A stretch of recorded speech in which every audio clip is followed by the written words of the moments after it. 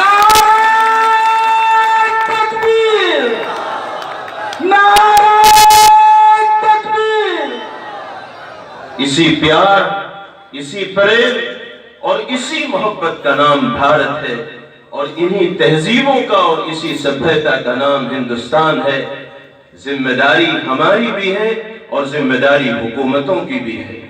حکومتوں کی جہاں یہ ذمہ داری ہے کہ ان کو جو آئین دیا گیا، جو جمہوری دستور دیا گیا، وہ اس کی پابندی کریں، اس کا پاس و لحاظ رکھیں، اور اسی کی روشنی میں ملک میں بسنے والے لوگوں کو حقوق دیں۔ وہیں سماج کی یہ ذمہ داری ہے کہ وہ بانٹنے والے طبقے کے اشتعال انگیز نعروں کے جال میں نہ آئیں، فرقہ پرستی کے بیج بونے والے لوگوں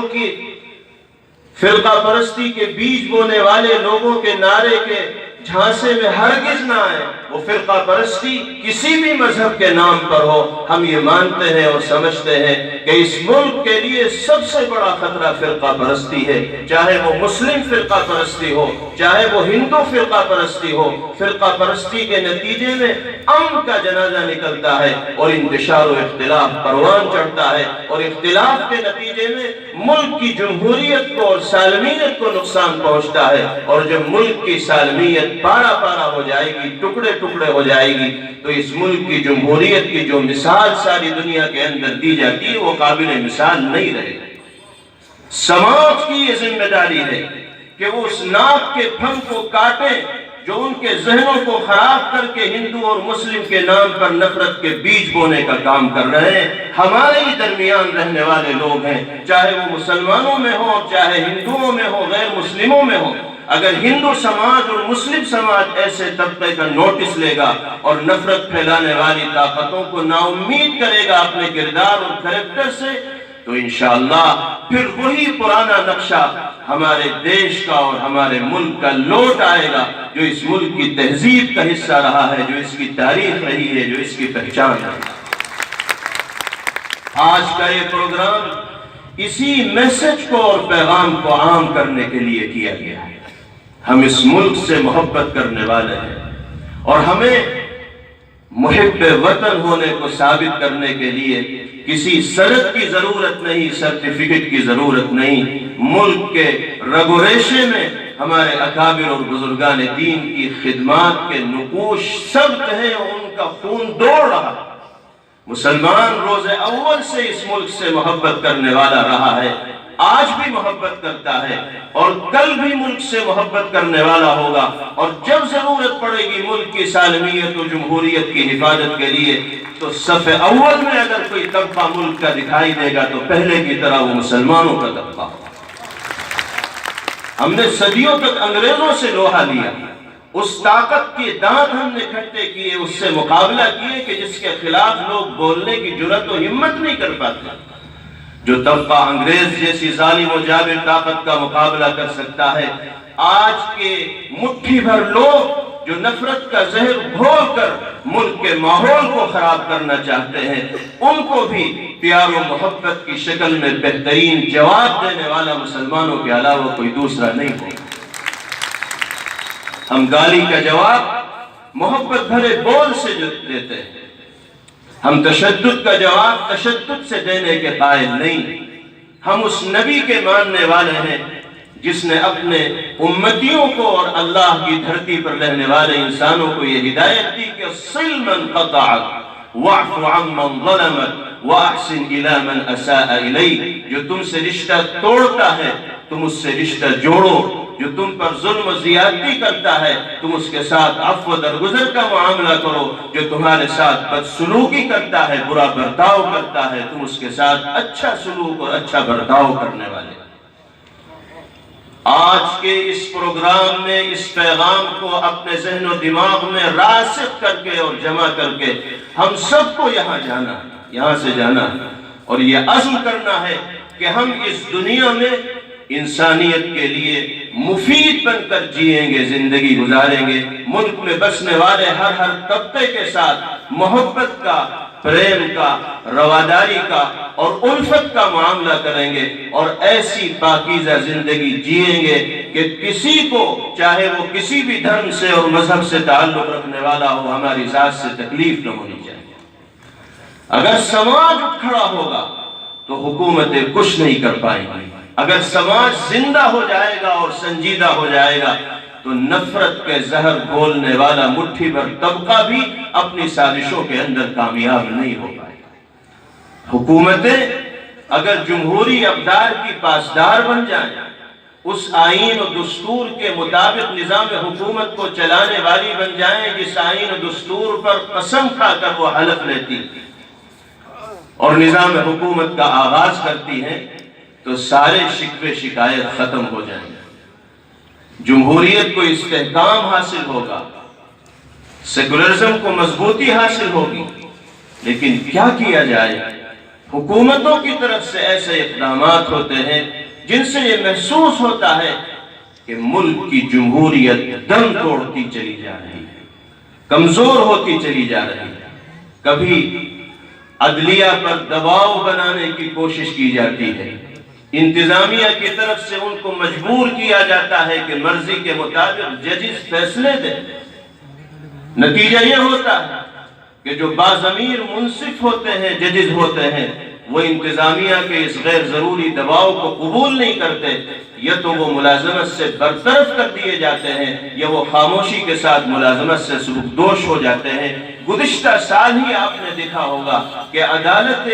عالیہ کے، سپریم کورٹ کے موقر ججز میدان میں آتے ہیں اور شکوہ کرتے ہیں کہ جمہوریت خطرے میں ہے۔ جب عدالت عالیہ کے جج جمہوریت کو خطرے میں مان رہے ہوں تو ان سے زیادہ اعلیٰ دماغ رکھنے والے لوگ کون ہوں گے؟ یہ افسوس کا مقام ہے، لمحہ فکریہ ہے۔ جن کے ہاتھوں میں زمام اقتدار ہے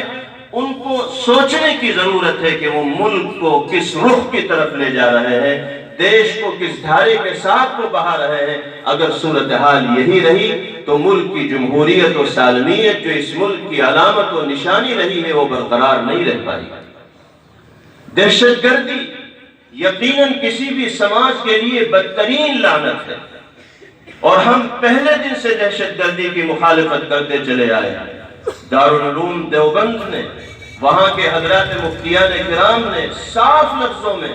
بے گناہوں کے قتل کو ناجائز اور حرام قرار دیا۔ قرآن و حدیث کی روشنی میں جمعیت علماء ہند پہلے دن سے دہشت گردی کے خلاف آواز اٹھا رہی ہے۔ ہمارا یہ ماننا ہے کہ جو واقعتاً دہشت گردی کے اندر ملوث افراد ہیں، جو ملک کی سالمیت اور راشٹریتا کو نقصان پہنچانے والے ہیں، ان کو وہ سزا دی جائے کہ جس کے وہ مستحق ہوں۔ ہم اس سلسلے میں کوئی مداخلت نہیں کریں گے، لیکن ساتھ ساتھ یہ بھی کہتے ہیں کہ دہشت گردی کے جھوٹے کیسوں میں بے گناہوں کو پھنسا کر اگر ظلم و زیادتی کی جائے گی تو اس پر بھی خاموش نہیں بیٹھا جائے گا،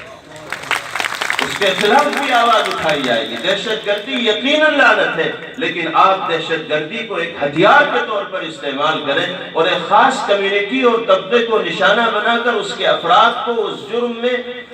اس جرم کا مرتکب ماننے لگے اور یہ ہوا آپ اڑا دیں، یہ عام کر دیں کہ یہ شخص دہشت گرد ہے۔ ابھی اس کے بارے میں عدالت میں پروف نہیں ہو پاتا، ثبوت مکمل نہیں بن پاتے، اور میڈیا کے اندر پہلے ہی دن سے اس کی دہشت گردی کے اعلانات ہونے لگتے۔ یہ صورتحال ملک کے لیے مضر اور نقصان دہ ہے، اس لیے کہ ملک میں بسنے والا طبقہ اگر مایوسی کا شکار ہوگا اور اس طرح کے اقدامات سے اگر اس کے دل کو ٹھیس پہنچے گی اور بے اطمینانی کی زندگی وہ جیے گا تو پھر یہ ملک پرگتی نہیں کر سکتا، ترقی نہیں کر سکتا۔ ترقی کے لیے ضروری ہے کہ سارے کے سارے طبقات آزادی کے ساتھ اپنے مذہبی شعائر پر عمل کر رہے ہیں۔ جمہوری اقدار کی پاسداری اور حفاظت کی حکومتوں کی ذمہ داری ہوتی، لیکن آج کی حکومت جمہوری اقدار کی محافظ نہ بن کر اس میں چھیڑخانی کرنے لگی۔ آپ دیکھتے ہیں کہ مسلم پرسنل لا میں مداخلت کی کوشش کی جاتی ہے، طلاق کے سلسلے میں قانون بنانے کی کوشش کی جاتی ہے اور پھر اس پر آرڈیننس لایا جاتا ہے، قانون میں ترمیم کرنے کی کوشش کی جاتی ہے۔ یہ ساری کی ساری وہ چیزیں ہیں جو ملک میں بسنے والے لوگوں کی مذہبی آزادی کے اندر مداخلت کی قبیل سے ہیں، اور اگر یہ صورتحال حکومتوں کی طرف سے ہوگی تو ایکتا، یکجہتی، امن، اطمینان اور سلامتی اس ملک کے اندر برقرار نہیں رہ پائے گی۔ ہماری حکومتوں سے بھی یہ گزارش ہے کہ وہ خدا کے واسطے اسی جمہوری اقدار کی محافظ بن کر اپنا نظام حکومت چلائیں کہ جس کی مثال ساری دنیا کے اندر دی جاتی ہے، اپنی طرف سے اس میں مداخلت کی کوشش نہ کریں۔ اللہ تعالی ہم سب کو مل جل کر پیار و محبت کے ساتھ، امن و ایکتا کے ساتھ اس ملک میں زندگی گزارنے کی توفیق عطا فرمائے۔ امروہہ جیسی امن کی نگری میں سمجھتا ہوں قومی ایکتا سمیلن کے عنوان سے کسی پروگرام کو منعقد کرنے کی ضرورت نہیں تھی، اس لیے کہ یہاں کے واسی اللہ کا شکر ہے دلوں میں پریم اور محبت رکھنے والے رہے ہیں، آج بھی ہیں اور انشاءاللہ کل بھی اسی طرح کا پریم یہاں کے واسیوں کے اندر رہے۔ ہندوؤں اور مسلمانوں میں کوئی جھگڑا نہیں ہے، آپسی طبقات میں کسی طرح کا کوئی اختلاف نہیں ہے، اس لیے شہری سطح پر میں سمجھتا ہوں کہ اس عنوان پر پروگرام کے انعقاد کی کوئی ضرورت نہیں تھی، لیکن جب ایکتا کا یہ پیغام امن کی اس نگری سے جائے گا تو ہمارے جن علاقوں میں نفرت کی ہوا چل رہی ہے انشاءاللہ یہ پیغام اس ہوا کا خاتمہ کرنے میں مؤثر کردار ادا کرے۔ ہمیں اس شہر سے یہ میسج دینا ہے کہ یکجہتی اور ایکتا کے ساتھ اگر رہنا چاہتے ہو تو امروہہ میں آ کر دیکھو یہاں کا ہندو، یہاں کے مسلمان، یہاں کے دوسرے طبقات آپسی میل جول کے ساتھ اور رواداری کے ساتھ کس طرح زندگی گزارنا ہے۔ اللہ اس پیغام کو عام کرنے کی توفیق عطا فرمائے۔ اور اخیر میں چند اشعار پیش کر کے اپنی بات ختم کرتا ہوں۔ فقط اتنی گزارش ہے یہ ارباب حکومت سے، فقط اتنی گزارش ہے یہ ارباب حکومت سے، ہمارا حق جو بنتا ہے ہمارا حق مگر دے دو۔ ہمیں یوں بے وطن پردیسی و غدار مت سمجھو، ہمیں یوں بے وطن پردیسی و غدار مت سمجھو، وطن کے ہم بھی ہیں وارث کرایہ دار مت سمجھو۔ ہمیں یوں بے وطن پردیسی و غدار مت سمجھو، وطن کے ہم بھی ہیں وارث کرایہ دار مت سمجھو۔ وطن کے خاک کے ذروں سے یہ آواز آتی ہے، وطن کے خاک کے ذروں سے یہ آواز آتی ہے، وطن کے پاسباں ہیں ہم، ہمیں غدار مت سمجھو۔ وآخر دعوانا ان الحمدللہ رب العالمین۔